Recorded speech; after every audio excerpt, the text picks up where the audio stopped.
a este diálogo. Olá, Raul. Eu que agradeço por hacerme esta invitação e estou muito feliz por poder participar deste conversatório breve e também poder apresentar a visão que estamos tendo de Brasil acá agora.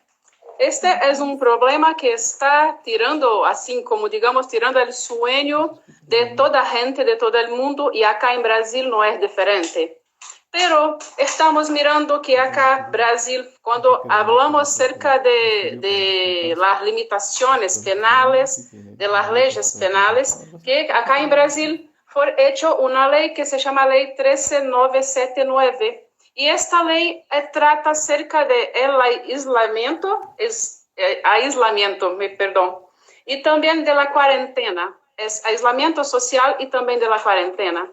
E esta lei vem tratar de uma série de medidas do governo brasileiro para que as pessoas não se salgam de suas casas se não for exatamente muito necessário, ¿sí? E esta lei trata também de uma série de medidas penales para as pessoas que queiram, assim, como desobedecer la ley, como por ejemplo nos remete hasta la propio artículo del Código Penal de la ley de desobediencia, por ejemplo. Entonces, el Brasil está también haciendo esta ley penal de manera general que puede abarcar toda la sociedad. De la misma manera, vemos también que tiene una recomendación del CNJ brasileño, del Conselho Nacional de Justicia. Es una recomendación de número 62 que también tiene la intención de hablar cerca de la población que está detenida, de la población carceraria.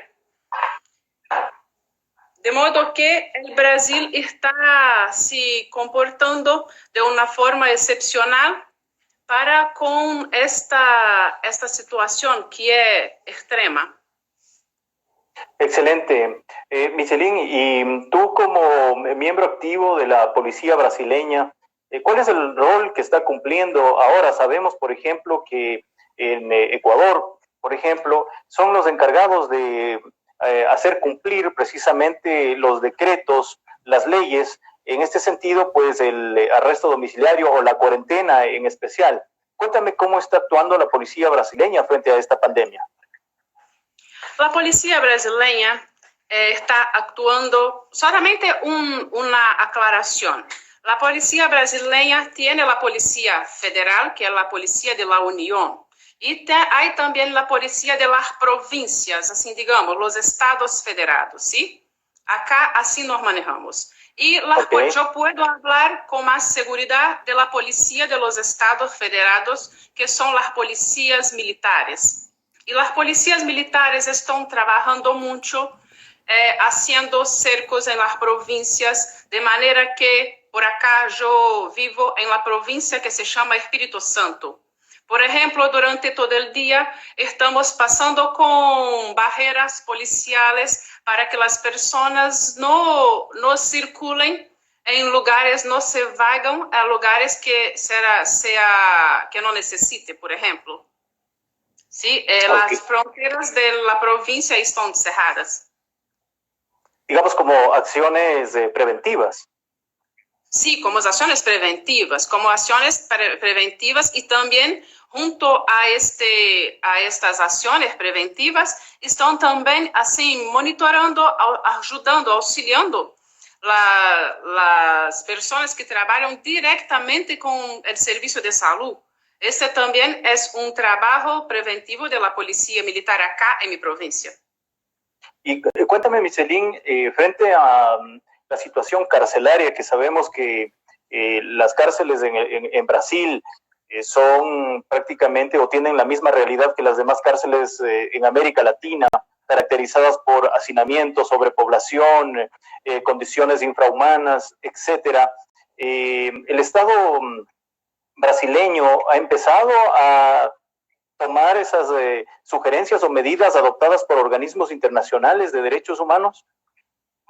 Sí, sí. Esta recomendación que yo digo, la recomendación de número 62 de CNJ, de Conselho Nacional de Justicia de Brasil, trata seguramente cerca de las medidas para con la población carceraria, que sabemos que, como bien disseste ahora, que es una situación de extrema delicadeza en toda América Latina.